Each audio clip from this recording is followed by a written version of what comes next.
एक शिप जिसका नाम एंड्यूरस, ये जाने वाला है दुनिया के सबसे खतरनाक सफर पर, तूफानी समुद्र को पार करके अंटार्कटिका आइलैंड। इसमें कुल 28 क्रूज हैं और शिप की कमांड संभाले हैं अर्नेस्ट शेकल्टन। 1914 में अर्नेस्ट शेकल्टन अपनी नई अंटार्कटिका एक्सप्लोरेशन को प्लान कर चुके थे। उनका गोल था पहले के जितने भी एक्सप्लोरर हैं उनसे अलग सिर्फ साउथ पोल तक पहुंचना नहीं बल्कि पूरे कॉन्टिनेंट को पैदल पार करना। इस मिशन के लिए एक स्पेशली बुल्ट वुडन शिप खरीदी गई, एक्सट्रीमली स्ट्रॉन्ग और ग्रीन हार्ड रेनफोर्स हुल के साथ। शिप का नाम रखा गया एंड्यूरस और ये एक जर्नी हिस्ट्री की सबसे डेंजरस जर्नीज में से एक होने वाली थी।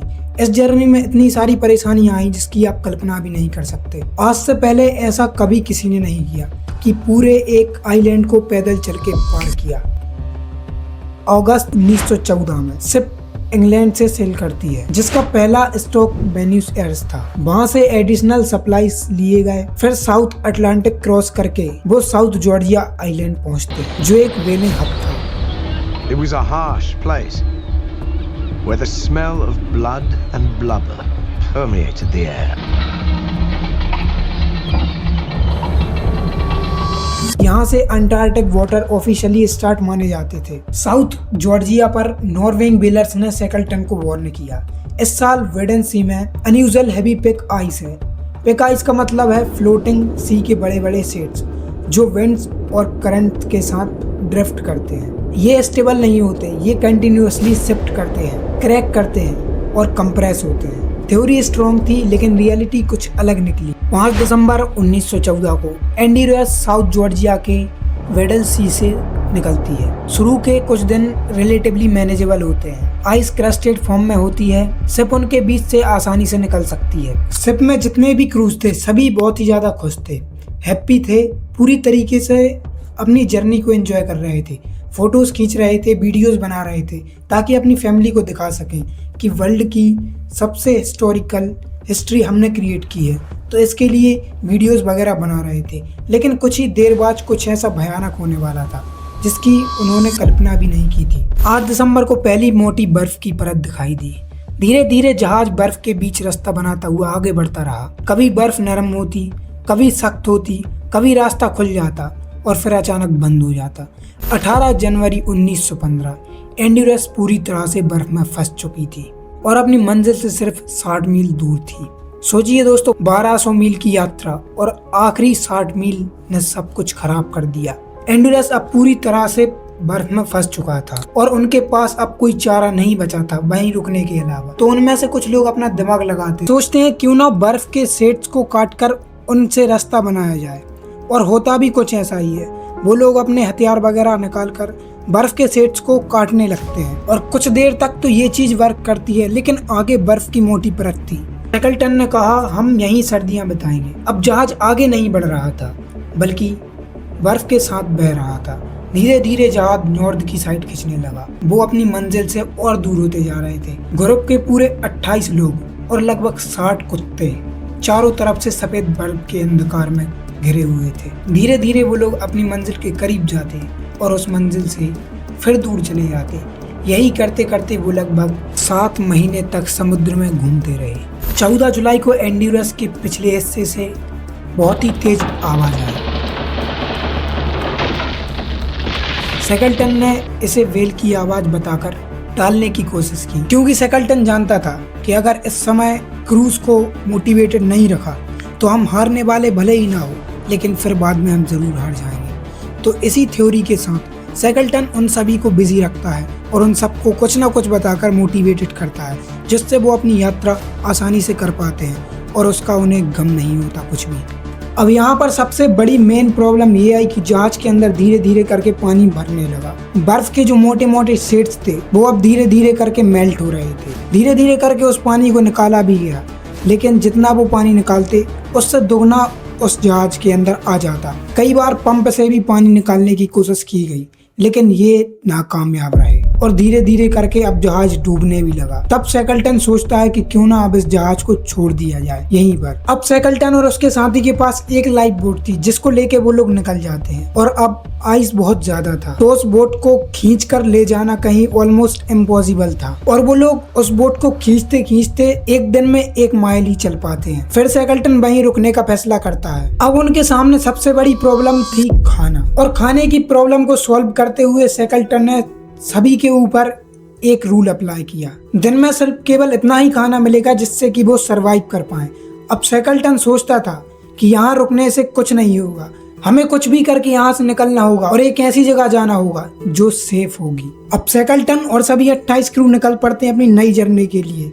वो 3 बोट को लॉन्च करते हैं समुद्र में और उनका प्लान बनता है एलिफेंट आइलैंड पर जाने का। लेकिन ये जर्नी इतनी आसान नहीं थी। घंटे दिनों में बीतते हैं और दिन हफ्तों में और हफ्ते महीनों में। सैकल्टन और 28 क्रूज अपनी जिंदगी की सबसे बड़ी लड़ाई लड़ रहे थे, क्योंकि इतने बड़े समुद्र को पार करना और उसमें सरवाइव करना बहुत ही ज्यादा रिस्की है। लेकिन सैकल्टन कभी यहाँ पर हार नहीं मानते हैं। लेकिन वही चीज होपफुली उन्हें सरवाइव करने की हिम्मत देती है। इतनी कड़ाके की ठंड में वो लोग फुल डार्कनेस में 17 घंटे तक बोट चलाते। अब जैसे जैसे वो आगे बढ़ते धीरे धीरे करके सारी बर्फ मेल्ट होती जा रही थी और उनके होंठ सूखने लगे थे, गला बिल्कुल सूख चुका था। लेकिन होपफुली वो लोग वहाँ पर व्हेल शार्क का ब्लड वगैरह रखे थे तो उसको सर्व करके वो लोग अपनी प्यास बुझा लेते थे। वो लोग अब धीरे धीरे चलते हैं। लेकिन तभी कहानी में एक नया मोड़ आता है। एक समुद्री तूफान आया। I am certain that had we not known और वो समुद्र में खो चुके थे और अब धीरे धीरे करके दिन बीत रहे थे और अब सैकल्टन पूरे तरीके से हार मानने वाले थे, क्योंकि अब उनको ये समझ नहीं आ रहा था कि वो कहाँ हैं और अब उनको लग रहा था कि वो अब पूरी तरीके से उनके साथियों के साथ समुद्र में खो चुके हैं। लेकिन यहाँ पे होपफुली एक सबसे बड़ी चीज ये हुई कि कुछ दिन बाद उन्हें एक आइलैंड दिखता है और धीरे धीरे जाकर वो और उसके साथी जैसे ही आइलैंड पर उतरते हैं तब उनको समझ आता है कि ये एलिफेंट आइलैंड ही है। अब एकदम से पूरे 28 क्रूज में एकदम खुशी की लहर उठ पड़ी थी। सभी लोग बहुत खुश थे कि अब एलिफेंट आइलैंड हम पहुंच गए हैं और उन्होंने इतने सारे दिनों में पहली बार जमीन पर कदम रखा। Our success.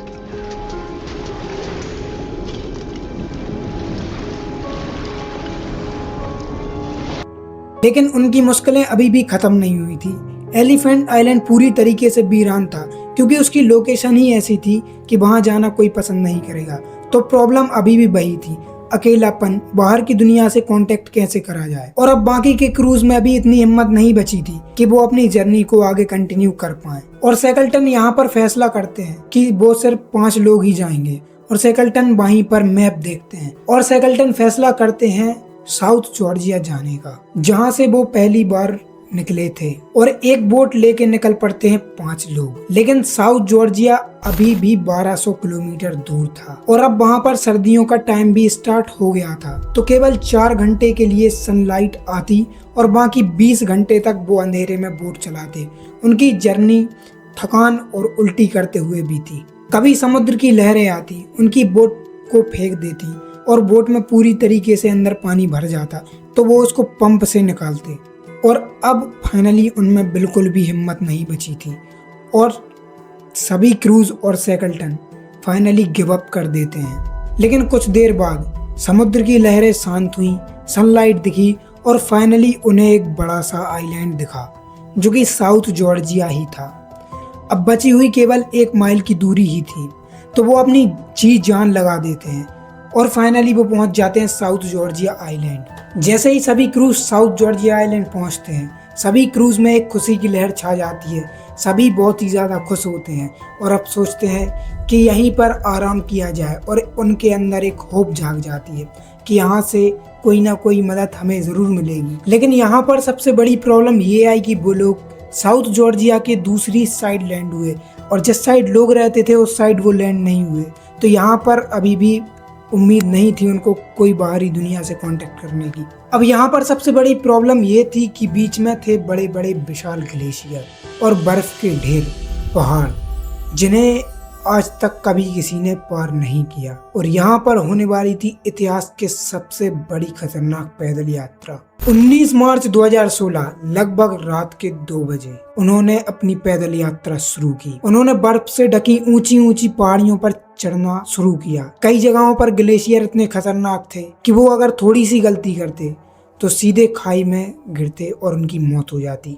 कई जगह नीचे उतरने का रास्ता नहीं मिला तो उन्होंने बर्फ की ढलान पर स्लाइड करके नीचे फिसलने का फैसला किया और ये बहुत ही ज्यादा खतरनाक था, लेकिन वही उनका एकमात्र ऑप्शन था। लगातार चलते हुए 36 घंटा बिना सोए हुए 20 मई 1916 को वो आखिरकार वेलिंग हब पहुंच ही गए। वहां लोगों ने जब देखा उन्हें तो देखकर पहचान नहीं पाए क्योंकि उनके कपड़े फटे हुए थे और दाढ़ी बड़ी हुई थी। लेकिन जब शैकलटन ने अपना नाम बताया तो सब हैरान हो गए क्योंकि लोग मान चुके थे उनका मिशन शायद खत्म हो चुका है और वो सभी मर चुके हैं। लेकिन यहाँ पर कमाल की बात ये थी कि सभी के सभी 28 क्रूज जिंदा थे और अपने हाथों एक वर्ल्ड रिकॉर्ड बना रहे थे। इसके बाद शैकलटन लोगों से मदद मांगता है और अथॉरिटीज उसकी मदद करती हैं और कुछ दिन बाद शैकलटन एक जहाज लेकर जाता है और एलिफेंट पर फंसे हुए बाकी सभी क्रूज को रेस्क्यू कर लिया जाता है। सो दोस्तों, अगर आपको ये सर्वाइवल स्टोरी बढ़िया लगी हो